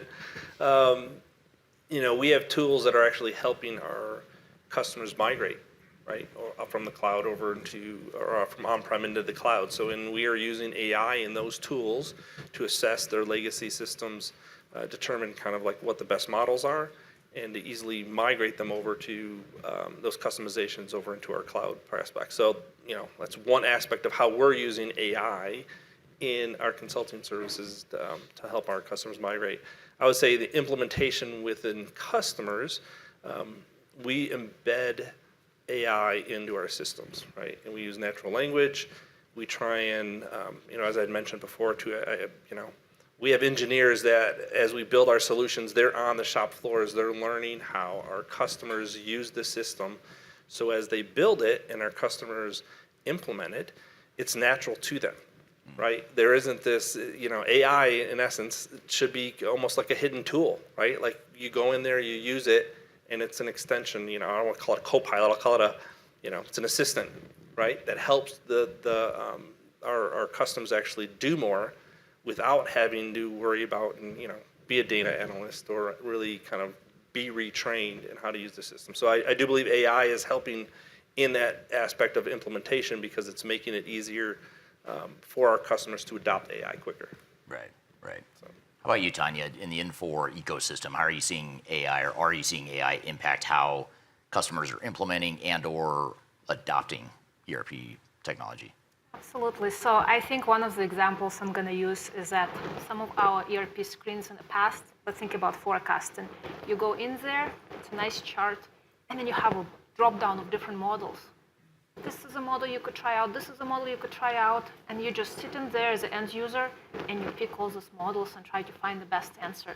What we are seeing with AI coming to the picture, it runs all of these things for you in parallel, and based on your data shape, picks the right thing to expose, so it's kind of less time that end users now have to spend looking through all of those different choices that they have that they're not necessarily sometimes equipped or have time to equip, like what is the best one to choose. But we already run those things for them so that it gives them the answer. And then, on the productivity side of things, I think you mentioned some nice examples. Instead of starting from like a blank page, you really have somewhere there going, oh, can I write down this, job description? That comes in handy, right? Can I modify those things? Can I translate things that are a lot faster? We serve customers across the globe, and that has really been transformational for us to really them coming in and saying, oh, I could send this exact same message to different languages to target to my customers. This is amazing. Yeah. So yeah, we definitely see that come into place so that they spend less time picking the right tools or configurations, but actually focusing what is kind of the best outcomes that we could give to them. And they could move on and actually spend more time on other value-added tasks. Right. How about in the priority space? I'm thinking in the context of change management. We talked a lot about change management today. And once we have AI, even the AI assistant at this point, it makes change easier. There's less to learn. The system is much more forthcoming. I think it's part of a trend of consumerization, how to pronounce, but easy to understand of business systems. People want systems that they get, that nobody taught us how to use Facebook or WhatsApp or Candy Crush, right? We just went in and it was immediately clear what we need to do and how to set it up and how to make it work. So business environment is a bit more sophisticated than lining up suites, but still there's a lot of room for simplification, and I think that's what the market wants, and AI will definitely help us get there. Yeah. And then the NetSuite space there, are you seeing AI impact how customers are using software, implementing the software? Yeah, absolutely. And it's fascinating because of course we're all in the technology side of the house here, and so we're solving similar problems and sort of seeing lots of similar things. I think the one thing that we have seen is that with the rise of ChatGPT, if you will, people that come to us in the first instance and express an interest in what can NetSuite do, they're coming better informed. They've used these tools to help them understand what's out there in the landscape. You're doing more research before you pick up the phone or interact with your vendor or your potential vendor, which is great. It speeds up the conversation, allows us to get down to the specifics of where we can help. We're also doing things on the NetSuite side again. Perhaps one of the advantages of being cloud native. Helping customers understand what they're not using today and how they might benefit. It's true. I think in pretty much every technology product that we use, me included, there are, for every feature that you are using, there's probably 5 or 6 that have been implemented that you didn't read the release notes or weren't paying attention to the marketing event, and so you don't know about it. How many people use the tap button on the back of their iPhones? I don't. So I don't know if anyone. It's a feature that you know about if you didn't know about. I had no idea. Is there a button? You can tell it double tap on the back of the phone and it'll take a photo. You can tell it exactly what you want to do. It's true. Thank God for you guys to educate us on technology. And you thought I wasn't expecting that to be everyone nods their heads. But actually seeing how they can take advantage of other aspects of our suite to help them, with a particular business challenge that they have. And how that, what the results of that might be as in terms of what they're using today, and if they were to, in some cases, just start using this new model that they're already paying for that they haven't gotten around to implement yet. And then, it was mentioned earlier on today about natural language queries to help people understand how to set things up and how to navigate the product. All of these capabilities, we're all doing some flavor of, it sounds like. And seeing how our customers are responding to that. And so that's, the customers are benefiting from AI, whether they realize it or not, under the covers because we're building better solutions for them with it, or actually in the front end because they're interacting with the system in that natural language way that makes it much faster for them to get the information that they need. Right. So I want to shift gears a little bit, and I'm sure we'll come back to AI. We'll find a way back to AI, I'm sure. That's not going to be a problem, but I am going to shift gears. And I want to start with you, Scott, on this question. I want to tie this back to Jan Baan's presentation earlier today. He talked about composable ERP, microservices, and I'm paraphrasing here. He said it much more eloquently than I could, but he's essentially saying that he sees a future where ERP is shrinking a bit. It's not everything to everyone, and there's an opportunity now to use different types of technologies to not replace ERP, but to augment what ERP can do.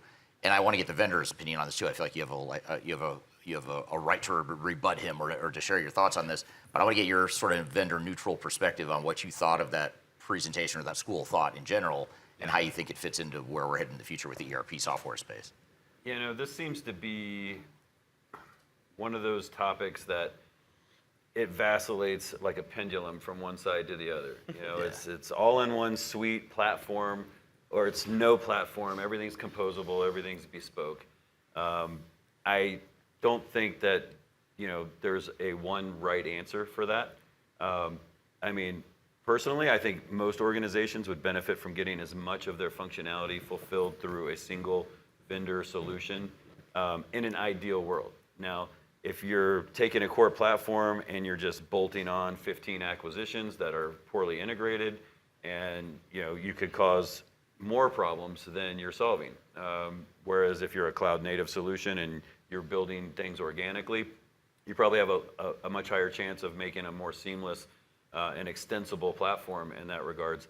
The problem I have with composable ERP is the complexity involved and the skill sets required to bring in-house to build and manage that and maintain it, right? Because those are highly, you're starting to talk about microservice-based architecture, then you better have some deep wallets to buy the right people to come in there and maintain those systems. And then you have the integration issues to worry about and everything on top of that, because everything's going to basically be bespoke. I think anything's possible in this technology world when it comes to ERP, but that seems to me to be, at least historically, a more complex solution to build and maintain than something more out of the box, I would say, for the broader swath of the end user population. Especially a small mid-market company. Yes, they just don't have the big IT staff to support that. And No. I think it's a good reminder, too, that no matter what strategy you pursue or what direction you go with your ERP deployments, everything's a trade-off, right? It's like, okay, maybe let's just say the microservice path is a better route because it gives you more flexibility and a more competitive advantage, potentially, than you would just from a sole ERP system. But now you've increased your cost on the IT maintenance side. You're going to have to hire some people to maintain all that and that sort of thing. I'm going to come back to you guys for sure, because all three of you, the Priority, Infor, and Epicor, you've taken historically somewhat of a best of breed approach because you've got multiple systems that can solve different problems. So I'll come back to you in a second. But I want to start with you, Gil, with NetSuite, because I find it super fascinating what you guys are doing, because you guys have always been sort of the epitome of SaaS, cloud native, and providing a very standardized suite of products. But now you guys have these third-party apps that are being developed on the NetSuite platform, which is not new, but it's relatively new for you guys, and it runs counter to, not in a bad way, but just runs counter to how you guys started. How are you guys viewing this then? I mean, is this your way of allowing your pendulum to swing, to vacillate that direction, or how do you see this evolving? It's a great question, and I'm going to say thanks for being my new best friend here on the panel this afternoon. We've always had that sort of single system, unified suite perspective as being the best way to run the business, because then you know where the data is, the system understands the data, you can generate deeper, richer insights from a system that understands the context and all of those things. And at the same time, and actually we did do this very early on, which is developed what we describe as the Suite Cloud platform, which is the extensible set of capabilities so that you can configure and customize and extend our suite in the first instance in whichever way you need to as a customer. So we make it low code, no code, became the terminology for this, right? So we have those various options, but an end user with the appropriate permissions can add fields to records, can add new records, can create hybrid reports, consolidating all of that data together to get the insights that they need for their respective business function. And that same technology then is used to do more extensive customization and, to your point, for partners that participate in what we call the Suite Cloud Developer Network. And they build Suite apps, and they do that, and they deploy that on our cloud infrastructure as extensions to the suite. And we've got 650 plus partners today, 700 and plus Suite apps as part of the Built for NetSuite offering that are doing everything from horizontal solutions, plugging in external tax engines and document signing capabilities, as well as very deep verticalized configurations and customizations, if you will, of the solution that are in essence managed by and maintained by the partner, but leveraging the NetSuite infrastructure so that there's that consistent availability, consistent experience, and common data set across the entirety of the business. So we feel that it's the best of both worlds in a way, because we're keeping all of the data together so it's easier to manage and easier to understand and audit and control, while at the same time providing that flexibility that we know every business needs. And then the last piece of that, sorry, before everyone else jumps in, is that we also have our connector strategy, which allows connection to third-party systems, because we know that in a IT stack there is almost always more than one system. Yeah. Actually, there is always more than one system. It's not just NetSuite; it's a Microsoft product, for desktop or spreadsheets or whatever that may be. And then the more recent thing that we just did is announced our capabilities for AI connectivity with a new MCP server capability. So we're sort of stepping out into that world now, so that if you are using ChatGPT or Claude or your LLM of choice, you can now interact with your NetSuite data through that agentic connectivity toolset, so that you're again accessing with natural language, but still looking at that common data set in a combined, unified way. Yeah. We're here live on the scene with a vendor panel discussion here at Digital Stratosphere 2025. We've got a lot more to discuss here as a vendor panel, and we'll be right back with more Transformation Ground Control. How can you see into my eyes like open doors? I'm excited to announce the release of our 2025 Digital Transformation Report. It's available now on the Third Stage Consulting website, www.thirdstage-consulting.com. This report gives you an unbiased, technology-agnostic insight to help you optimize your organization's projects for success. Get your copy today using the QR code in front of me or on our website. I recently published my first book. It's called The Final Countdown, Strategies to Reach the Third Stage of Digital Transformation. And I wrote this book because I really wanted to find a concise way to share some of my knowledge around digital strategy and how to get started on a digital transformation journey. So in this book, I cover 3 different sections. I cover the people, process, and technology aspects of transformation, with the idea that it's meant to be a starting point, a launching pad for organizations and team members that are going through digital transformations. So I encourage you to buy this book. You can get it electronically, you can get it paperback, or you can get it in hard copy, as I'm holding here in front of you. You can get it by going to thefinalcountdown.com. You can also search for it on Amazon if you shop at Amazon. Otherwise, just go to thefinalcountdown.com. Love to hear your feedback on this book as well. So I hope you check it out and hope you enjoy.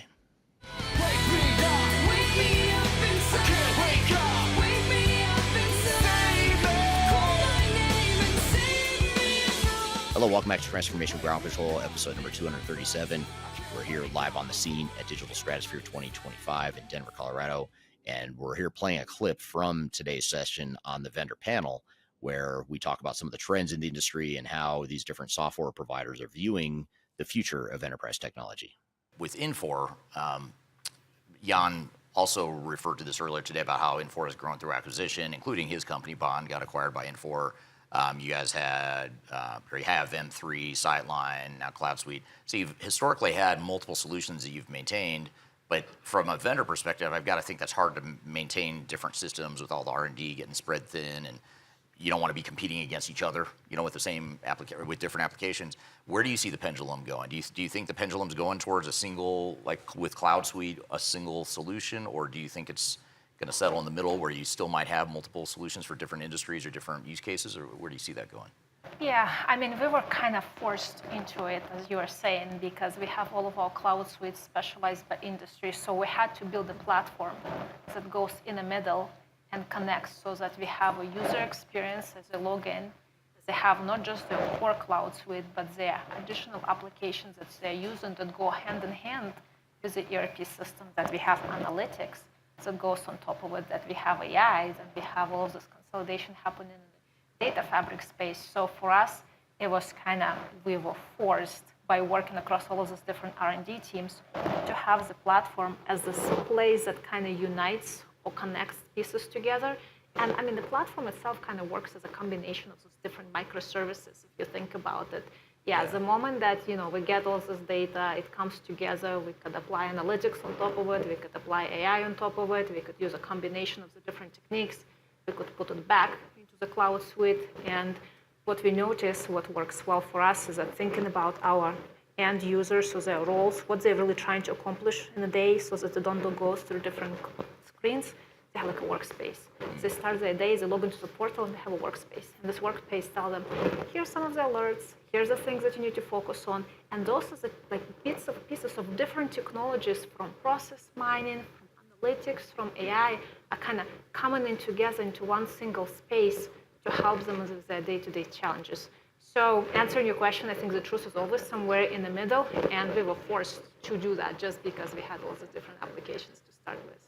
Yeah, it seems like it's more than just applications now. It's almost like a platform, and that's sort of what you didn't use the word platform, I don't think, with NetSuite, but it sounds like that's essentially what you're doing. Is you've got this core platform with connectors and apps you can plug in, and then same with you guys. It's a platform where you can mix and match different. It's a cloud industry cloud platform. Yeah, yeah. Brilliant marketing. That's why you guys are in marketing. I'm not. How about you, Dan? What's Epcor's view on this? What they said, no. It's similar, right? I mean, particularly when you're dealing with mid-market companies, right? They need to have the flexibility to transform and grow as they need. So having a composable type of infrastructure, right? Being able to, for instance, like inventory planning and, can I bolt that on, right?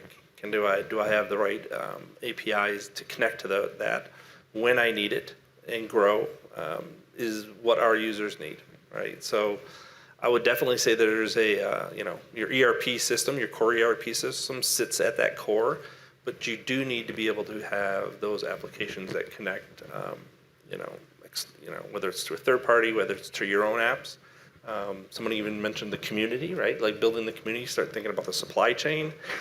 You need to be able to connect to the solutions, right, that your supply chain's using, and that will become even a bigger intelligent fabric, right, as you build it out. So I would definitely say it's a mixed breed that you do have to have a core set of solutions that kind of out of the box that you are able to run with that our customers can benefit from, but composability is kind of key, whether it's in the app or the agents that you roll out, right?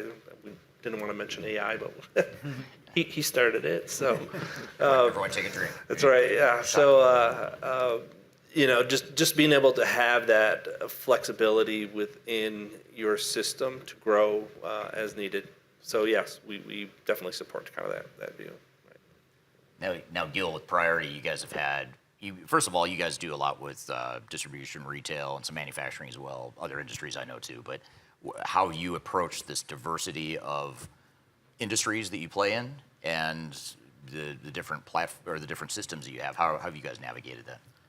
So the approach we took is also a platform approach, where we basically give ourselves or our clients or our partners a set of tools like Play-Doh that you can configure, customize, integrate as you see fit. And this allowed us, as a vendor, as a software vendor, to also develop some vertical specific solutions that are using the same platform tools. So retail is a good example of that. With the same extension tools and integration and some systems that we acquired or partnered with from the ecosystem, we built a solution that caters for the needs of retailers. Partners of ours built solutions for other verticals, for real estate, for agriculture, for hospitality, and the list goes on and on and on. Again, all using the same tools, the same platform tools, which is the way to go. Otherwise, you could redevelop everything from scratch all the time. Openness, I think, is key. To the point Scott made earlier about, a smaller organization cannot afford probably to have a composable ERP and now connect it with 200 systems around it. True, very much true. But we need to remember that a small organization can be a big organization tomorrow. And we don't want to pose on them decisions, okay, now you have to redo the whole thing from scratch. We want systems that can grow with the businesses, enable their growth, support their growth, and cater for their needs as they grow. Right, right. Now, Scott, coming back to you and shifting gears again, if we talk about implementation, we've talked a lot about in this session or in these workshops so far, we've talked quite a bit about what some of the success factors are. We've talked about change management, strategy, all kinds of different stuff. How would you summarize what you think is most important for your customers to be successful in their transformations, their ERP implementations in general?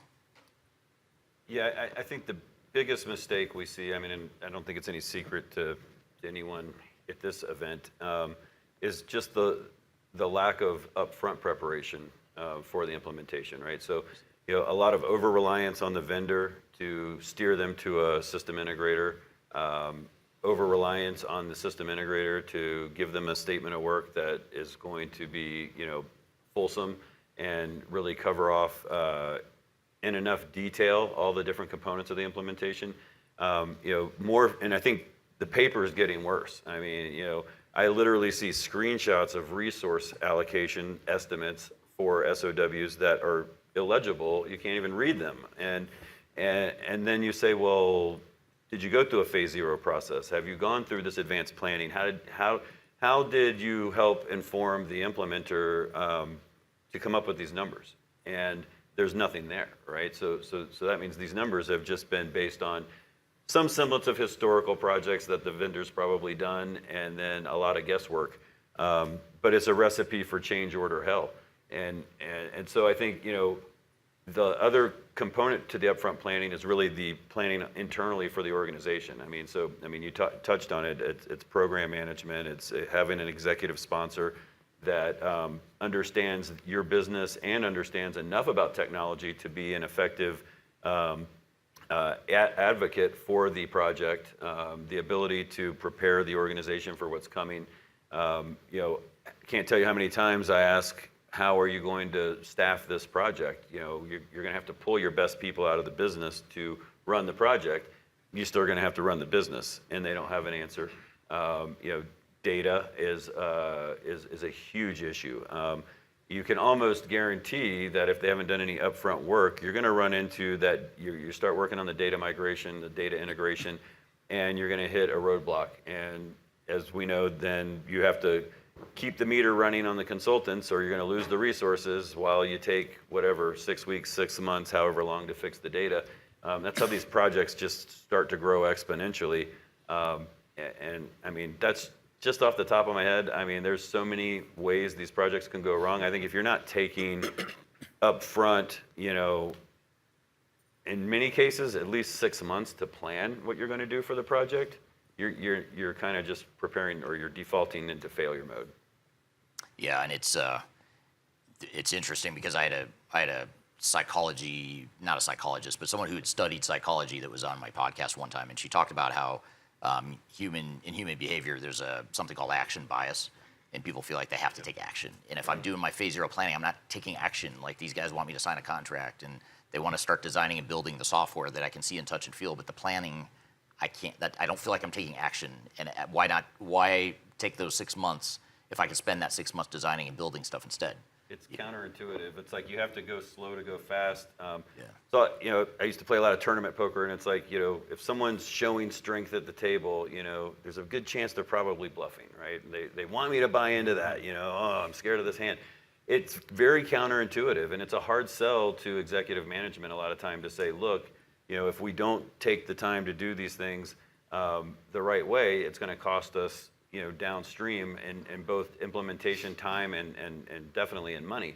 But I think in order to make that sale upstream, you have to be able to articulate what that looks like, right? So you have to be able to explain the why behind, you know, what you're asking for.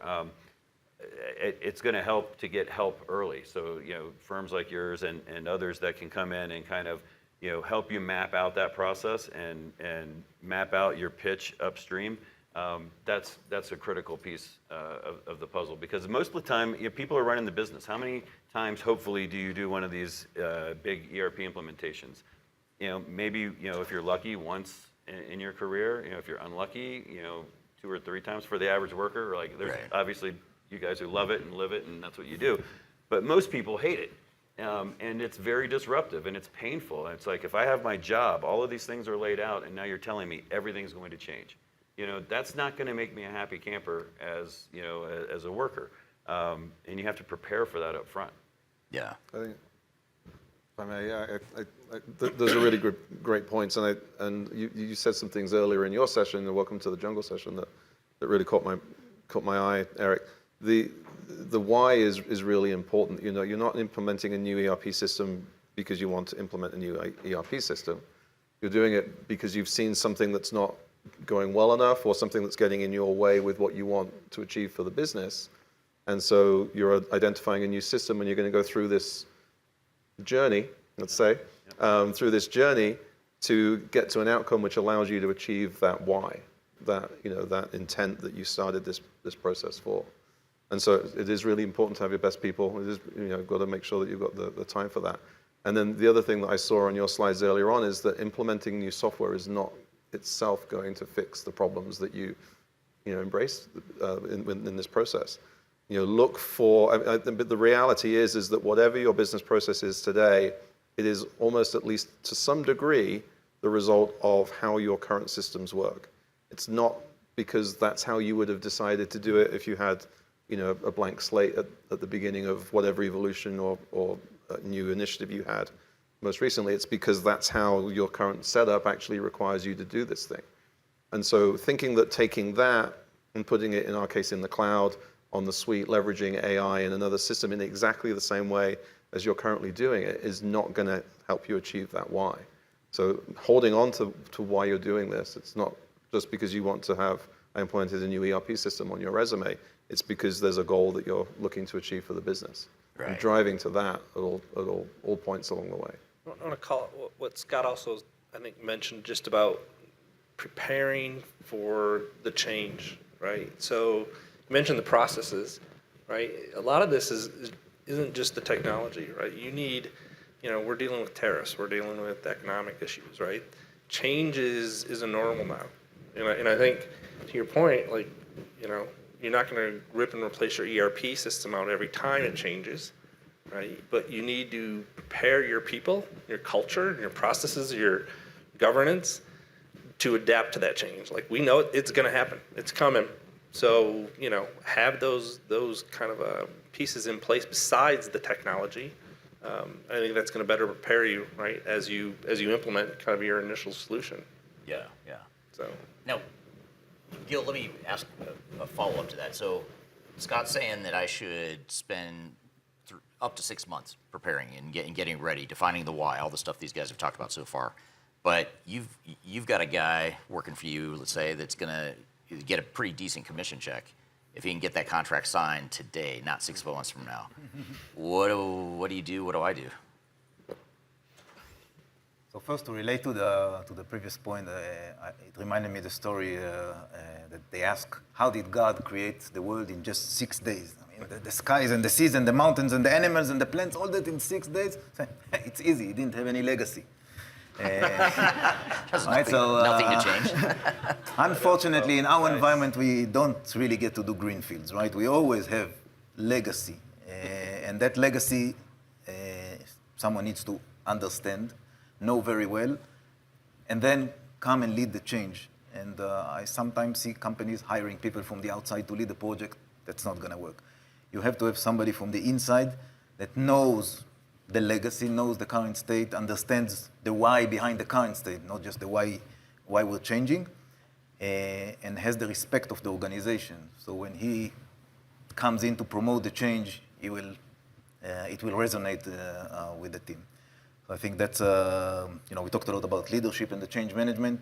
It's the kind of leader that you choose that I see as the common denominator between successful and failing projects. Right.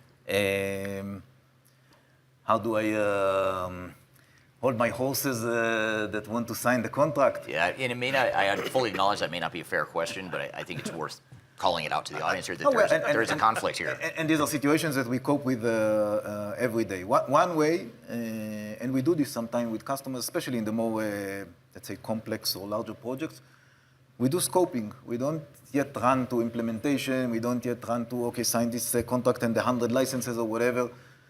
We say we are now focusing on scoping. We'll bring you the people that we know how to ask the questions and what questions to ask. We'll work with you to map everything that is going on and what needs to change. And later on, we'll talk about solutions and licenses and all this good stuff. We have enough patience to go through this process and take our customers with us through this process, and then follow with a larger scale. Yeah, and I think it's a great point. I think that's a good process to go through, and I think, to be fair, none of you guys are direct salespeople that are making commission on closing deals, and if anyone here signs a contract, you're probably not getting a big commission check just off that. But human behavior being what it is, I don't care who the vendor is, the bigger company you are and the bigger your deal is for that vendor, the more likely you're going to get weird behavior. You're going to get a guy who can literally make his entire year on your deal. It's either that or he might get fired. So you're going to, and I'm serious, they might get fired if they don't close that one deal. So you get this erratic, weird behavior that is not in your best interest. But at the same time, it's I get why they're doing what they're doing, but you as a decision maker in your company have to look past that and say, okay, I feel bad for the guy if he gets fired, but it's not right for us. We have to do what's right for us as a business because I don't want to get fired. So, I think that's the way to look at that and just to navigate some of the conflicts of interest that are inherent in the system. There's no, again, this isn't a vendor thing. This is a industry human behavior thing. But what are your thoughts, Tanya, just on implementation success? Like what are the keys to success that you see most helpful for your customers?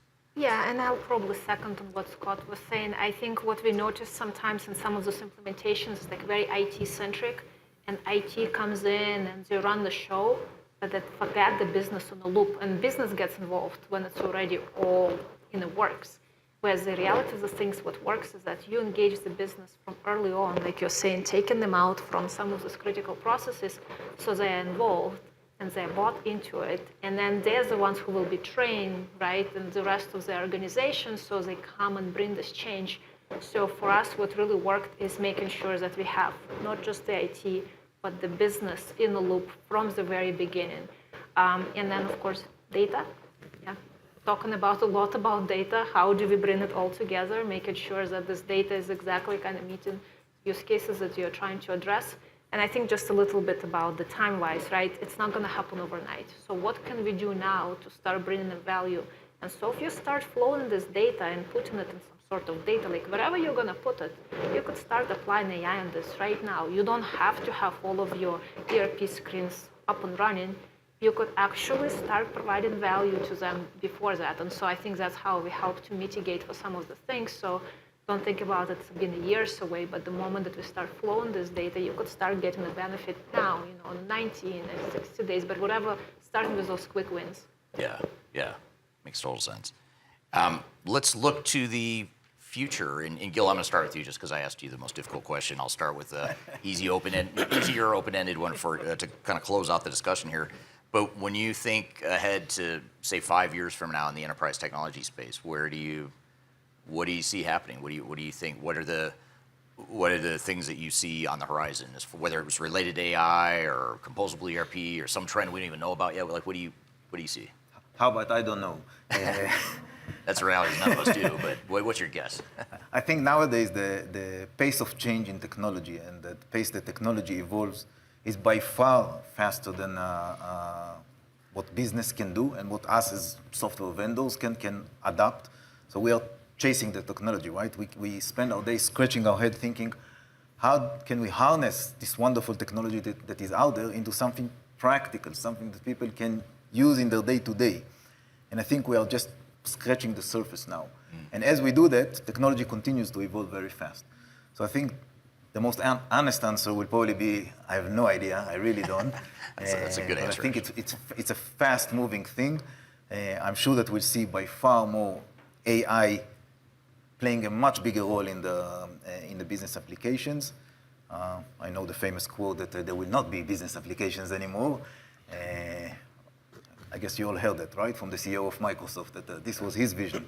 There's no business applications, it will be only data and agents flying out there and doing your work. So I don't know that we'll get there in 5 years, maybe 50, but I think this is the direction. This is the North Star that we're heading towards. Yeah. Now, do you like to bet, Dan? Do I like to bet? Are you better? I'm just not in general, just on this one. Just in general, I'm like, if you were to put money down on a trend or a change in the market, what would it be? Flying cars. Yeah. No. Back to the Still future. waiting for that. Yeah. I would say zero time to value, honestly, with ERP. So if you start looking at where AI is going and you start training your models very much more industry specific, as a lot of us are, right? And you start training it on role specific. When your customer ends up getting your initial, ERP, right? It should be ready out of the box to implement and start driving value. So what we call is like zero time to value, right? ERP used to be kind of measured on how fast you could implement, right? And how fast you could actually kind of get in there and do stuff. And I think the eventual, measurement KPI is going to be kind of like, zero time to KPI is going to be kind of like, zero time to, outcome, right? So how fast can you start getting the outcome and the value out of your ERP? and I see AI and the agents that we're rolling out are going to drive that, right? So you're going to get to a point where ERP is, it's, I don't want to say it's easy to implement, but it's out of the box, go. Like, you're ready to go and run, so. Yeah, hopefully more adaptable. Yes, flexible as well. exactly, yes. Yeah. How about you, Tanya? Where do you see ERP in general and or just within the Infor world? Where do you see ERP headed in the future? Well, we invest in a lot of time and effort into agents, so it's better be good. So I want them to come to life in 5 years and definitely help us in this day-to-day tasks.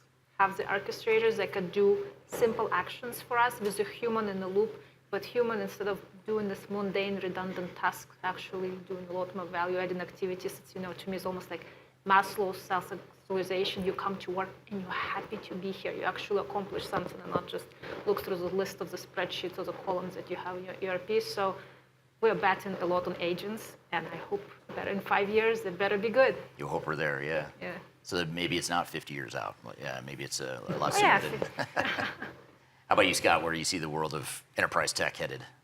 Probably not a lot different than what it is today.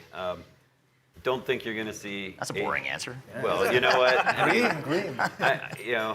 I'm by far not an AI naysayer, but I would definitely characterize myself as an AI realist. Yeah. You're not going to see artificial general intelligence. I really don't like the terms we apply to a lot of AI, like reasoning models and chain of thought. And guess what? It doesn't think. It's not reasoning. It's not a human.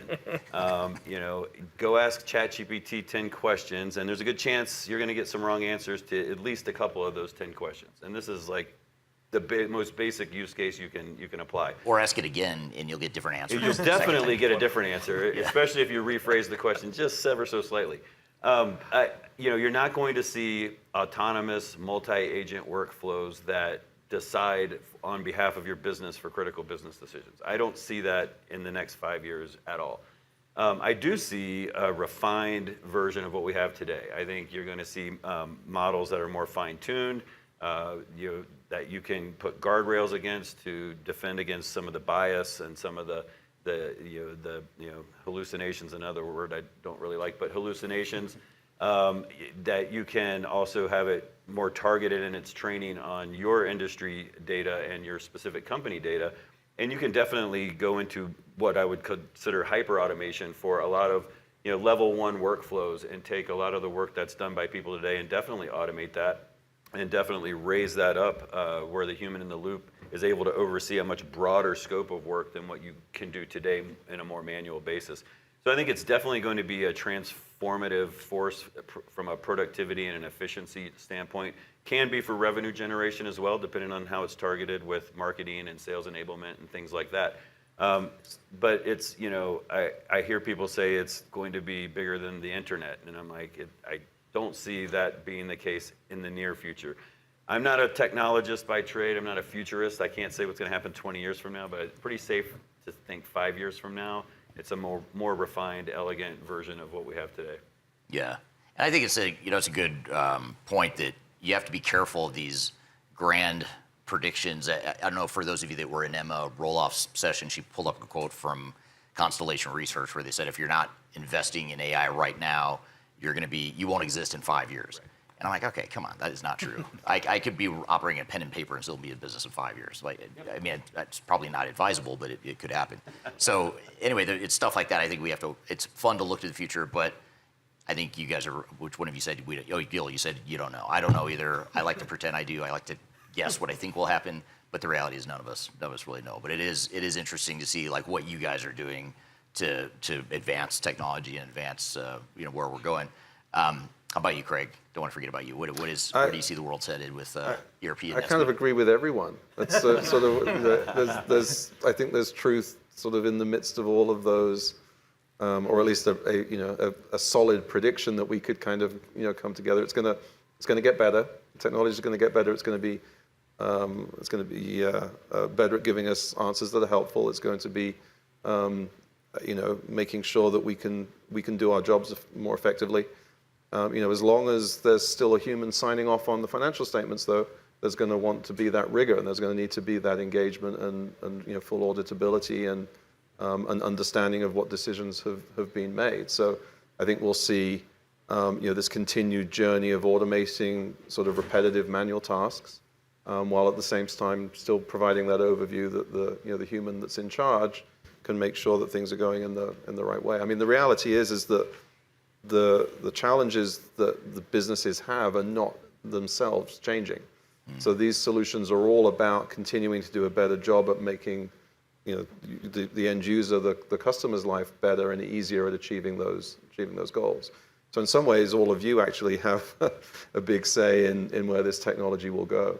The one thing I do see happening right now, and again, it's changing so quickly, but the idea of data being critical, the best AI is based upon the best data, and you need the best data to the most complete data set. And what we're seeing with these front-end tools that are in essence are allowing very rapid generation of experiences that consumerize what would previously have been, or still are today, very complex, sort of technical workflows inside businesses. And so whether that be natural language or very simplified forms that you access on your phone from a remote location, or something that's specific to that use case, that's already happening. So I think that we'll see even more of that powered by the kinds of tools that we're seeing from Anthropic and Perplexity and other front-end AI solutions. One thing that you said, Scott, that I want to come back to that I hope happens is that we get rid of buzzwords.